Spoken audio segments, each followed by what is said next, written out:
5 sekawan, di Pulau Harta. 6. Akibat angin ribut, keempat anak itu menatap ke laut. Selama itu mereka begitu asyik melihat-lihat puri tua yang menarik itu sehingga tak ada yang sempat memperhatikan perubahan cuaca. Sekali lagi terdengar bunyi guru bergulung-gulung.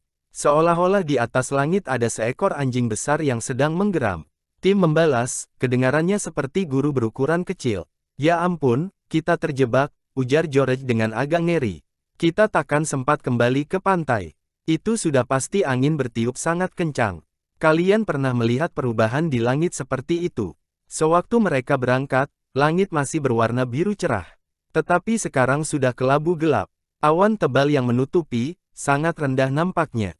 Awan-awan itu seakan lari berkejar-kejaran. Angin yang meniup menimbulkan suara melolong-lolong, sehingga Anne merasa ketakutan mendengarnya.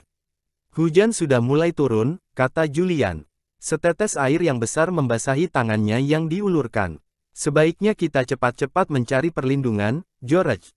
Kalau tidak, nanti kita basah kuyup. Ya, sebentar lagi, kata George. Aduh, coba lihat betapa besar ombak yang datang bergulung-gulung itu. Badainya akan benar-benar dahsyat rupanya. Astaga, seram benar kilat itu. Ombak memang mulai meninggi. Anak-anak tercengang melihat perubahan yang terjadi. Ombak makin lama makin membesar, bergulung melampaui deretan batu karang, lalu melaju dengan suara keras menuju ke pantai. Kurasa lebih baik perahu kita tarik lebih tinggi lagi, ujar George tiba-tiba. Kelihatannya badai yang akan mengamuk dahsyat sekali. Kadang-kadang badai di musim panas lebih hebat daripada di musim dingin. Bersama Julian, George lari ke tempat perahu mereka.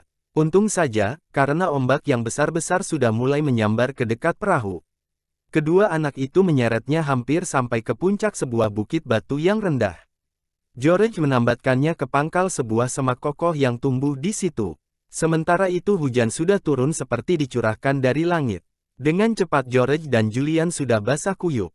Mudah-mudahan Dick dan Anne ingat dan berlindung dalam kamar yang masih utuh dinding dan langit-angitnya, kata George. Ternyata keduanya memang berlindung di situ.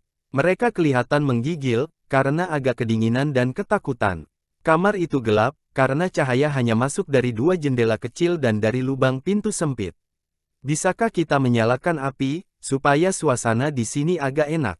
Kata Julian sambil memandang berkeliling. Di mana bisa kita dapatkan ranting-ranting yang kering? Seolah-olah menjawab pertanyaan, segerombolan burung gagak berteriak-teriak sambil terbang berputar-putar di tengah badai.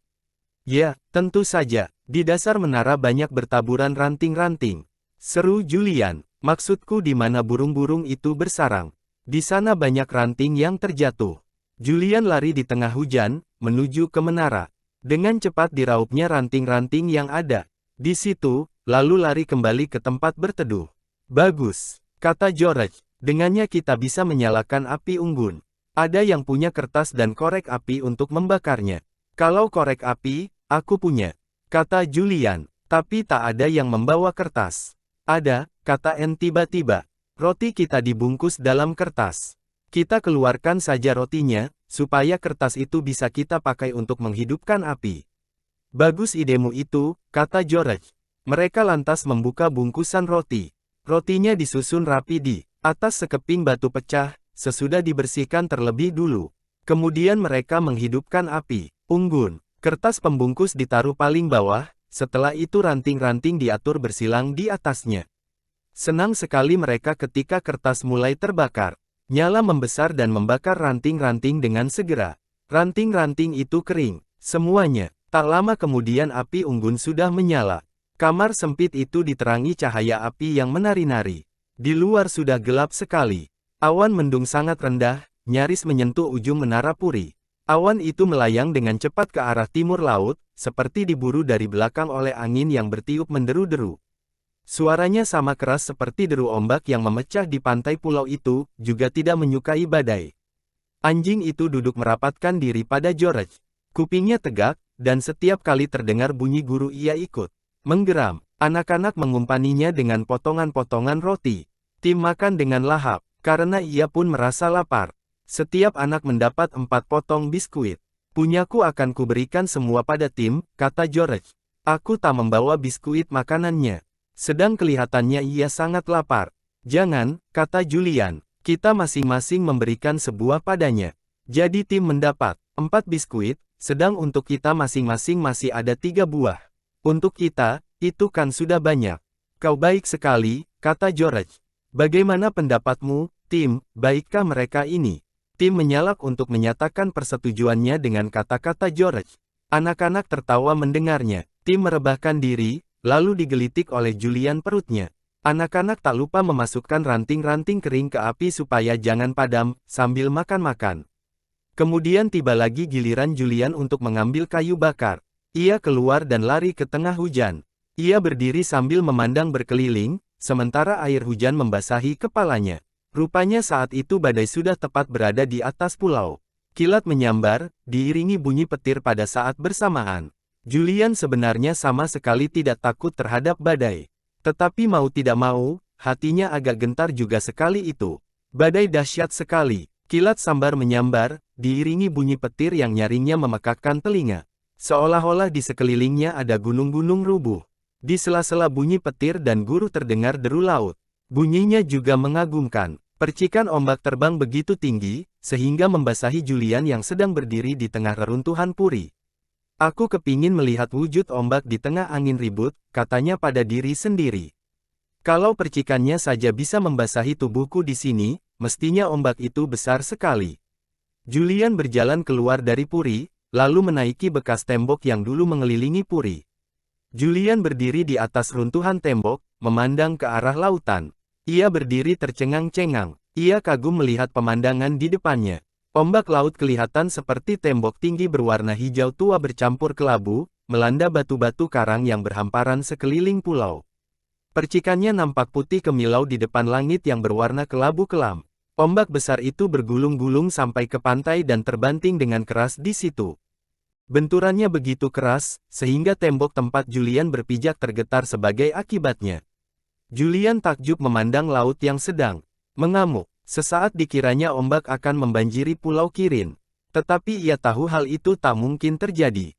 Sementara sedang menatap ombak besar yang datang bergulung-gulung, ia melihat sesuatu yang aneh. Ada sesuatu benda di dekat batu-batu di depan pantai, kecuali ombak. Benda itu besar dan berwarna gelap. Kelihatannya seperti akan tersembul keluar dari air, lalu surut kembali. Benda apakah itu? Tak mungkin sebuah kapal, ujar Julian pada dirinya sendiri. Hatinya mulai berdebar-debar keras, sementara ia memicingkan mata agar dapat melihat lebih jelas di sela hujan dan percikan ombak. Tapi kelihatannya mirip sekali seperti kapal. Mudah-mudahan saja bukan, karena tak mungkin ada yang bisa diselamatkan dalam badai sedahsyat ini. Julian berdiri sambil memandang ke arah benda gelap yang timbul tenggelam dalam laut. Kemudian diambilnya keputusan untuk memberitahukan pada anak-anak. Dengan bergegas ia kembali ke kamar yang diterangi cahaya api unggun. George, Dick, di batu-batu depan pulau ini ada sesuatu benda aneh. Serunya sekuat tenaga. Kelihatannya seperti kapal, tapi mustahil. Lihat sajalah sendiri. Anak-anak memandangnya keheranan, lalu meloncat bangkit. George cepat-cepat mencampakkan beberapa potong ranting ke api supaya tidak padam, lalu lari bersama anak-anak menyusul Julian yang sudah mendahului. Badai sudah agak mereda. Hujan sudah tidak lagi selebat tadi. Bunyi guru agak menjauh, sedang kilat pun tidak begitu sering lagi menyambar. Julian lari mendahului ke tembok, di mana ia sebelumnya berdiri memandang ke laut. Semua ikut memanjat dan menatap ke laut. Mereka melihat air berwarna hijau gelap bergejolak.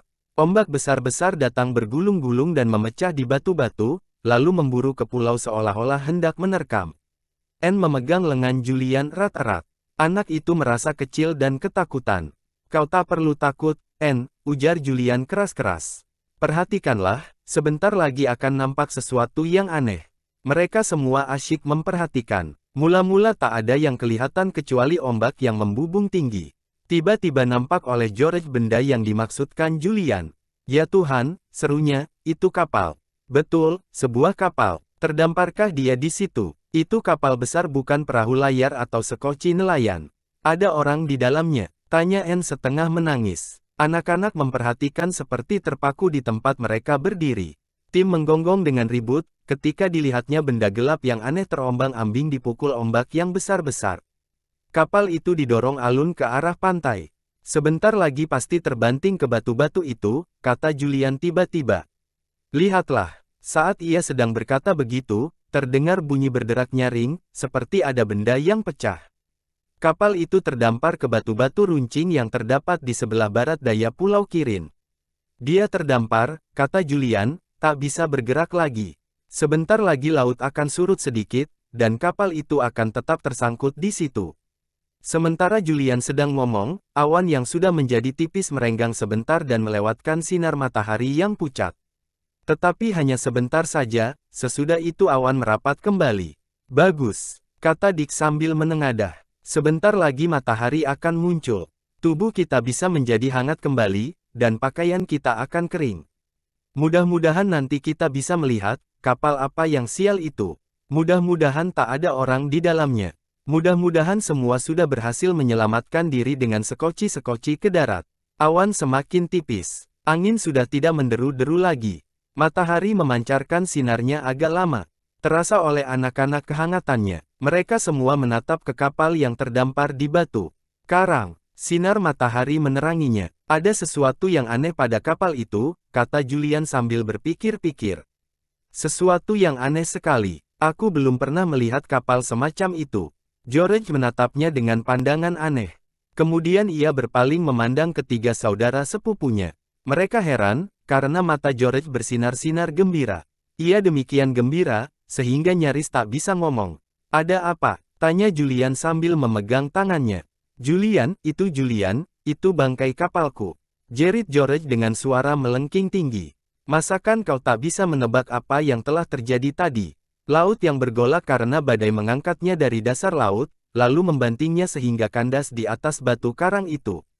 Itu bangkai kapalku. Seketika itu juga ketiga saudara sepupunya melihat bahwa kata George benar. Itu memang bangkai kapal tua yang karam. Pantas kelihatannya aneh. Karena itulah kelihatannya sangat tua dan gelap, dan berbentuk asing. George benar. Itu bangkai kapalnya, yang terangkat dari tempat peristirahatannya di dasar laut dan terbanting ke atas batu di depan pantai. George, kita sekarang bisa naik perahu ke kapal itu. Seru Julian. Kita akan bisa memeriksanya dengan seksama, dari haluan sampai buritan. Barangkali saja kita akan menemukan peti-peti yang penuh berisi emas. Wah, George,